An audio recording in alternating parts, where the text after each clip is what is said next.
Hello everyone, welcome to my channel Learn English Easily with Sarda Chintala. Today I am going to teach you about idiomatic expressions. This is for 10th class students. For 10th class students, question number 33. Phrasal verbs, idiomatic expression. There is a question on it. You are getting 2 marks for that. 2 marks. ఈ phrasal ఒకటి verb ఒకటి idiomatic expression ఒకటి ఉంటుంది. Phrasal రెండిటికి meaning రాసి sentence రాయాలి. నేను ఇప్పటికే ఒక 4 వీడియోలు చేశాను ఫ్రేజల్ వెర్బ్ మీద, ఇడియోమేటిక్ ఎక్స్ప్రెషన్స్ మీద. ఏవైతే ఇంపార్టెంట్ మీ టెక్స్ట్ బుక్లో ఉన్న వచ్చే అన్ని ఇడియోమేటిక్ ఎక్స్ప్రెషన్స్, ఫ్రేజల్ వెర్బ్స్ నేను వీడియోస్ చేస్తున్నాను. మీరు ఎగ్జామ్ ముందు ఒకసారి అలా చూసుకుంటే చాలు, అలా వెళ్ళి అలా మీనింగ్ రాసేస్తారు, సెంటెన్స్ కూడా రాసేస్తారు. ఇప్పుడు మన ఇడియోమేటిక్ ఎక్స్ప్రెషన్లో ఫ్లై మీద మనకి 5 ఇడియోమేటిక్ ఎక్స్ప్రెషన్స్ ఉన్నాయి ఫ్లైతోనే. సో నేను చూస్తున్నాను క్వశ్చన్ పేపర్లో ఎక్కువగా ఈ అట్లీస్ట్ 1 వస్తుంది ఇందులో, ఫ్లై అలాంగ్ అలామాట. ఫ్లైతో ఉన్న ఇడియోమేటిక్ ఎక్స్ప్రెషన్స్ ఇవన్నీ అన్నీ నేర్చుకుంటే ఈజీగా ఉంది, లేకపోతే కన్ఫ్యూజ్ అయిపోతారు, అన్నీ ఒకలాగే అనిపిస్తుంది. అందుకే ఒకసారి మీరు తెలుగు అర్థాలు కూడా బాగా చూసుకుంటే ఈజీగా మీకు అర్థమయ్యి ఆ సెంటెన్స్ రాయగలరు. ఓకేనా?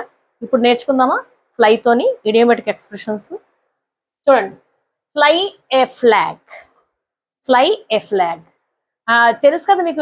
ఇడియోమేటిక్ ఎక్స్ప్రెషన్ అంటే దాని మీనింగ్స్, దాని వర్డ్స్, ఏ వర్డ్స్ వాళ్ళకి మీనింగ్ కలిపితే సెంటెన్స్ మీనింగ్ అవ్వదు, కానీ ఇక్కడ కొంచెం అవుతుంది, ఇక్కడ కొంచెం దగ్గరగానే ఉంది. ఫ్లై ఏ ఫ్లాగ్ అంటే జెండాని ఎగరవేయడం. కానీ ఇక్కడ ఏ సందర్భంలో అంటే చూడండి, to show support for one's country, group or organisation that you belong to by raising its flag. అంటే మామూలు జెండా వందనంలో ఎగరేయడం కాదు, జెండా రిపబ్లిక్ డేకి ఆగస్ట్ 15కి జెండా ఎగరవేయడం వేసిన ఫ్లై ఏ ఫ్లాగ్ కాదు. ఈ ఫ్లై ఏ ఫ్లాగ్ అంటే మనం మన దేశానికి సంబంధించి, అంటే మన దేశ గౌరవాంగు సూచకంగా మనం ఇతర దేశాల్లో కానీ ఎక్కడైనా జెండా ఎగరవేయడం. అంటే మనం ఎవరెస్ట్ ఎక్కినప్పుడు మన పర్వతారోహకులు, ఇండియన్ పర్వతారోహకులు ఎవరైనా మౌంటైనర్స్ అక్కడికి వెళ్ళి జెండా ఎగరవేస్తారు, అంటే మన దేశంకి గుర్తుగా అలామాట. అప్పుడు ఫ్లై ఏ ఫ్లాగ్ అంటాం మనం. విదేశాల్లో లేదా క్రీడల వంటి కార్యక్రమాల సమయంలో మీ దేశం సమూహం లేదా లక్ష్యం పట్ల గర్వం లేదా మద్దతు ఇవ్వడం ద్వారా ప్రాతినిధ్యం వహించడం. అలాగే మనం ఒక ఆర్గనైజేషన్కి ఏదైనా చెందినట్టయితే అప్పుడు కూడా దానికి సంబంధించిన ఫ్లాగ్ ఎగరవేయడం. అప్పుడు ఆర్గనైజేషన్కి మనం మద్దతు ఇచ్చినట్టు, మనం సాధించినట్టు, ఆర్గనైజేషన్ అనుగుణంగా మనం సాధించినట్టు. అలాంటప్పుడు ఫ్లై ఏ ఫ్లాగ్ అంటాం. ఎగ్జాంపుల్ చూడండి, many people fly a flag to express their love for their country. So అదే వాళ్ళు ఏదైనా సాధించినప్పుడు, విదేశాల్లోని ఏదైనా సాధించినప్పుడు అక్కడ మనం మన ఫ్లాగ్ని ఎగరవేస్తాము. అలా the athlete flu the flag with distinction for India. India తను సాధించిన విజయానికి ఇండియా తరపున తను ఫ్లాగ్ ఎగరేసాడు అనమాట. అంటే ఇండియాకు ఒక గర్వకారణం అయ్యిందన్నమాట అతను సాధించిన ఘనత. అలాగే our Indian cricket team always wants to fly a flag for world cup. So world కప్లో మనం ఇండియన్ క్రికెట్ టీం ఎప్పుడు కూడా గెలవాలని, ఇండియా తరఫున గెలిచి ఇండియాకి వరల్డ్ కప్ తేవాలని, అంటే ఆ ఇండియా యొక్క పేరు ప్రతిష్ట నిలపాలని ఎప్పుడూ అనుకుంటూ ఉంటుంది. Fly a flag, they wants to fly a flag. So అలాంటి సందర్భంలో ఈ ఇడియం వాడతాం అన్నమాట. సో ఇందులో ఏది రాసినా ఒక్కటి రాస్తే చాలు, మీరు ఒక మీనింగ్ రాసి to show support for one's country అని రాసి ఈ సెంటెన్స్ రాస్తే మీకు వెంటనే మార్క్ పడుతుంది అన్నమాట. సో ఎగ్జామ్ ముందు ఒకసారి చూసుకోండి. Next, fly into a rage. Fly into a rage, దీని అర్థం ఏంటంటే to become very angry, furious or lose one's temper rapidly. So కోపం అనేది కొంతమందికి ఉత్తునే వస్తుందన్నమాట. సో ప్రతి చిన్న విషయానికి కోపం ఇలాగ ఉత్తునే వస్తుంది. అలాంటప్పుడు ఫ్లైని రేజ్ అంటాము, ఫ్లై ఇంటూ ఏ రేజ్ అంటాము. తెలుగులో చూడండి, అకస్మాత్తుగా తీవ్రమైన కోపానికి లోను కావడం లేదా ఒక్కసారిగా కోపంతో ఊగిపోవడం, కొన్ని విషయాలు జరిగినప్పుడు మనకి వెంటనే కోపం వచ్చేస్తుంది అనమాట. సో అలాంటప్పుడు ఫ్లై ఇన్ ఏ ఫ్లాగ్ అంటాం. చూడండి example, her mother often flies into a rage. వాళ్ళ అమ్మకి ఉత్తినే కోపం వచ్చేస్తుంది అనమాట. ప్రతి చిన్నదానికి ఉత్తినే కోపం వచ్చేస్తుంది. When he finds out the truth he will fly into a rage. So అతనికి నిజం తెలిసిందంటే తప్పకుండా కోపం తూగిపోతాడు, కోపం వచ్చేస్తుంది, తీవ్రమైన కోపం వచ్చేస్తుంది అని చెప్పినప్పుడు ఈ విధంగా రాయాలి. He flew into a rage over the smallest mistakes. అతను చిన్న చిన్న మిస్టేక్స్ కూడా చాలా కోపం వచ్చేస్తుంది. అంటే కొంతమంది చిన్న చిన్న విషయాలు పట్టించుకోరు, కానీ అతనికి మాత్రం చిన్న విషయాలకే తీవ్రమైన కోపం వస్తుంది. సో అని ఈ విధంగా ఎగ్జాంపుల్ ఇవ్వండి. మీనింగ్ ఏమో ఇలా రాయండి. టు బికమ్ వెరీ యాంగ్రీ, ఇది furious or lose one's temper rapidly అని మీనింగ్ రాసి ఇందులో ఒక సెంటెన్స్ రాయండి చాలు, మీకు మార్క్ వస్తుంది. నెక్స్ట్ మిగతా నేర్చుకుందాం, ఓకేనా. Next fly along. Fly along, to move quickly or progress quickly and smoothly. To move quickly, వేగంగా మూవ్ అవ్వడం, లేకపోతే అభివృద్ధి చెందడం, వేగంగా అభివృద్ధి చెందడం. స్మూత్లీ అంటే హడావిడిగా లేకుండా స్మూత్గా అలాగా అభివృద్ధి చెందడం. తెలుగులోని వేగంగా వెళ్ళడం, దూసుకుపోవడం. సులభంగా పురోగమించడం, అంటే కష్టపడకుండా సులభంగానే పురోగమించడం. చూడండి ఎగ్జాంపుల్ చూడండి.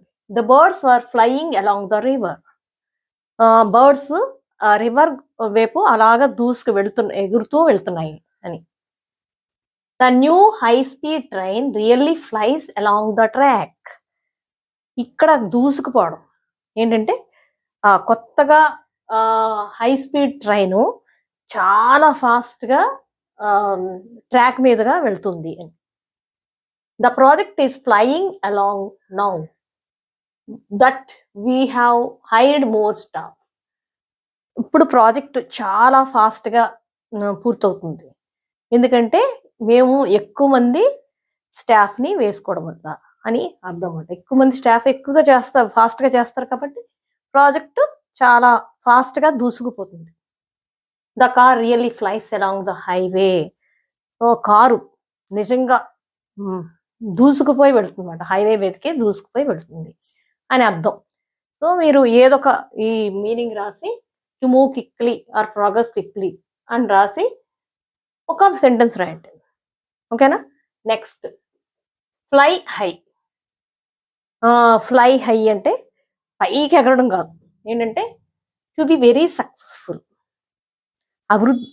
సక్సెస్ సాధించడం, సక్సెస్ సాధించాక ఫీల్ అవడం టు ఫ్లై హై అంటే.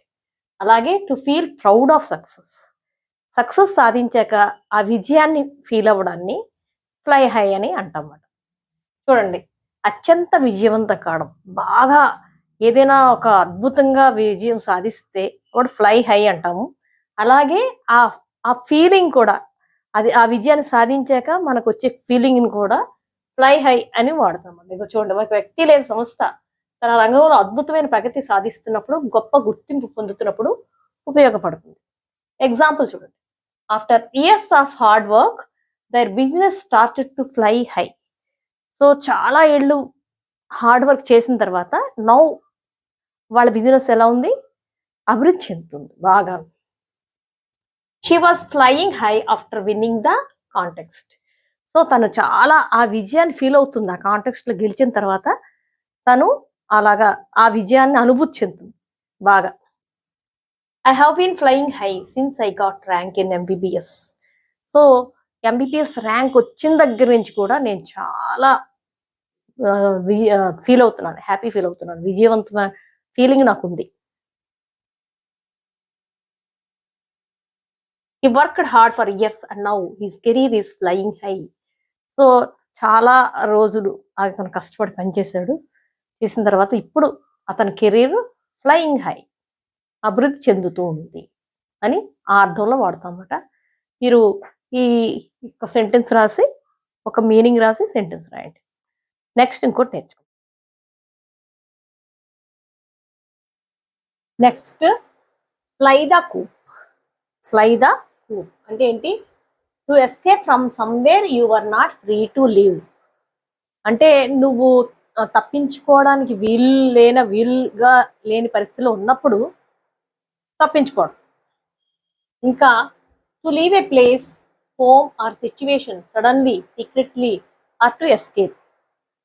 ఒక సిచ్యువేషన్ నుంచి మనం తప్పించుకోవడం. అలాగే ఇంటి నుంచి పారిపోతారు కదా, తల్లిదండ్రులు కొట్టారని తిట్టారని, అలా అప్పుడు కూడా ఫ్లై ద కూప్ అనే సందర్భం వాడతాం.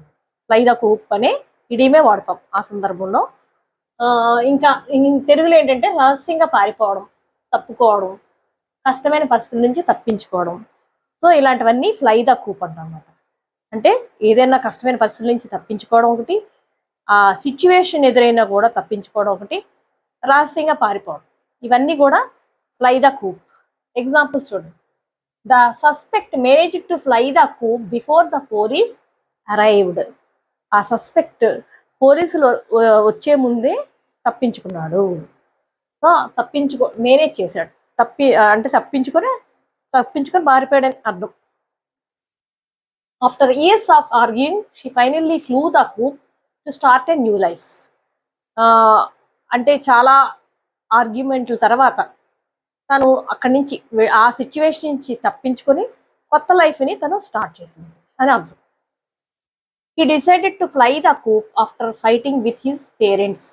అంటే పేరెంట్స్తో ఆర్గ్యూ అయిన తర్వాత ఇంకా ఇంటి నుంచి పారిపోదామని డిసైడ్ అయ్యాడు. The prisoner flew the coop before the guards notice.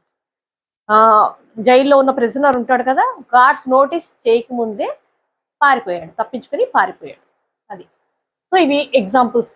ఈ విధంగా మీరు అన్నీ ఒకసారి చదివి ఇవి చూసి నోట్ చేసుకొని ఎగ్జామ్కి వెళ్ళే ముందు ఒక్కసారి చూసుకుంటే చాలు, మీకు బాగా అర్థమైపోతుంది. ఎందుకంటే తెలుగులో మీనింగ్ కూడా ఉంది కాబట్టి. అప్పుడు మీకు ఈజీగా ఫ్రేజల్ వెర్బ్స్, ఇడియోమాటిక్ ఎక్స్ప్రెషన్లో మార్క్స్ వస్తాయి. సో మనకి ఇంగ్లీష్లో హై స్కోర్ రావడానికి మీకు సాధ్యం అవుతుంది. ఓకేనా?